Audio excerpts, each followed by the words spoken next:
कर्ज का बोझ। उन दिनों बीरबल की आर्थिक स्थिति ठीक नहीं चल रही थी। विवश होकर उसे महाराज अकबर से कर्ज लेना पड़ा। कर्ज लेते समय उसने महाराज को वचन दिया कि वह शीघ्र कर्ज चुका देगा। दिन गुजरते गए।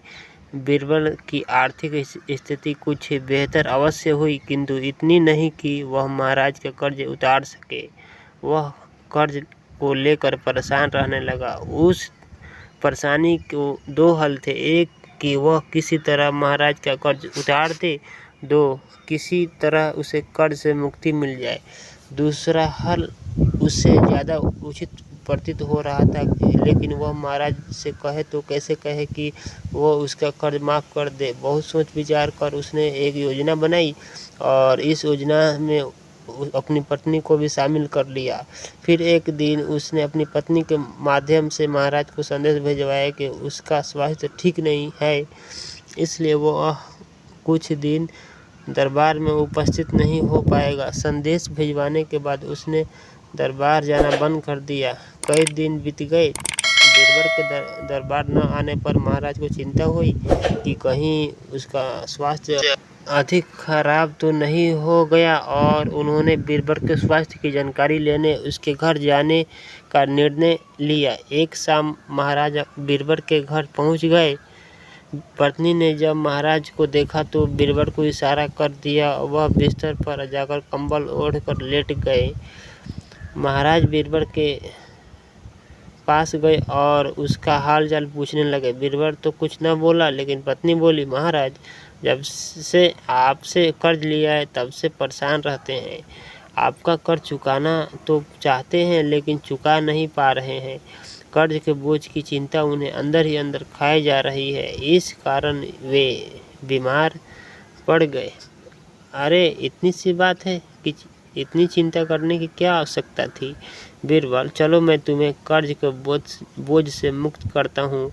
चिंता छोड़ो और स्वस्थ हो जाओ। बीरबल को सांत्वना देते हुए महाराज बोले। ये सुनना था कि बीरबल कंबल फेंक तुरंत उठ बैठा और मुस्कुराते हुए बोले, आपका बहुत बहुत धन्यवाद महाराज। बीरबल को स्वस्थ देख महाराज बहुत क्रोधित हुए और बोले, ये क्या मतलब? तुम तो स्वस्थ हो, इसका अर्थ है कि कर्ज से मुक्त होने के लिए तुम बीमार का बहाना बना रहे थे। तुम्हारा इतना साहस, तुम दंड के पात्र हो। बीरबल ने हाथ जोड़ लिया और भोलेपन से बोला, महाराज मैंने कोई बहाना नहीं किया। मैं सच में कर्ज के बोझ से बीमार पड़ गया था, लेकिन जैसे ही आपके मुझे यह बोझ से मुक्त किया, मैं स्वस्थ हो गया। महाराज क्या कहते हैं? बीरबल की चतुराई और भोलेपन के मिश्रण ने उन्हें निःशब्द कर दिया था। पैतृक धन।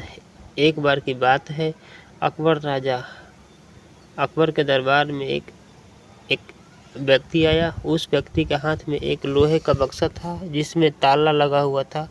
वह राजा से बोला कि इस बक्से में मेरे पूर्वजों की धन संपत्ति है, आप इसको अपने पास रख लो, जिससे कि मैं उत्तर भारत के सभी मंदिरों में दर्शन के लिए जा सकूं। राजा ने उस व्यक्ति की बात को मान लिया।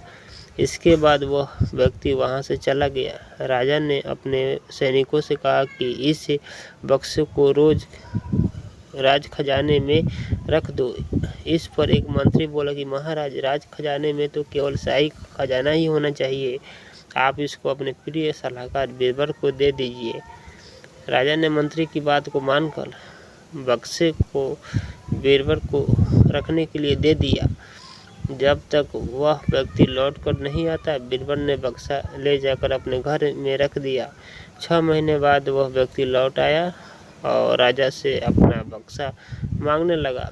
राजा ने बीरबल को बक्सा लाकर व्यक्ति को देने को बोला। जब बीरबल बक्सा लाने घर गए तो उन्होंने देखा कि बक्से का वजन पहले से कम हो चुका था। उसको पता चल गया था कि व्यक्ति बेवकूफ़ बना रहा है। इसके बाद वह खाली हाथ ही दरबार में आ गया और उस व्यक्ति से बोला कि मैं तुम्हारा बक्सा नहीं ला सका, क्योंकि तुम्हारे पूर्वज हमारे घर रखे हैं। उस व्यक्ति ने राजा को कहा कि बीरबल झूठ बोल रहा है, यह मेरे खजाने का बक्सा नहीं देना चाहता। बीरबल ने राजा से भी वही बात कही। इसके बाद राजा बोले कि हम सब तुम्हारे घर जाएंगे, यदि तुम्हारे घर में इसके पूर्वज नहीं मिले तो तुमको सज़ा मिलेगी। बीरबल इसके लिए मान गया। इसके बाद सभी बीरबल के घर गए। वहां जाकर सबने देखा कि बक्से के अंदर चींटियाँ जा रही थी। राजा ने बक्से को खोलने का आदेश दिया। जब बक्से को खोला गया तो उसमें चीनी भरी हुई थी। राजा ने उस व्यक्ति को कहा कि तुमने हमको बेवकूफ़ बनाने की कोशिश की। वह व्यक्ति बोला कि यह उसने एक मंत्री के कहने पर किया है, जो बीरबल को फंसाकर सज़ा दिलाना चाहता था। राजा ने उस व्यक्ति और मंत्री दोनों को जेल में डाल दिया। राजा ने बीरबल से पूछा, तुमको यह कैसे पता लगा कि बक्से में खजाना नहीं है? बीरबल ने कहा कि मैं जब भी कभी देखता था तो उस बक्से के आसपास चींटियाँ ही नज़र आती थी। अगर इसमें खजाना होता तो वहाँ चींटियाँ नज़र नहीं आती थी। अगर इसमें खजाना होता तो वहाँ चींटियाँ नज़र नहीं आती, इसलिए मैंने चींटियों को उसके पूर्वज कहा। राजा ने बीरबल की बुद्धिमानी की तारीफ की। दोस्तों, ये कहानी कैसी लगी आप कमेंट कर जरूर बताइएगा। अच्छा लगा तो लाइक शेयर जरूर कीजिएगा। Thank you very much. Thank you.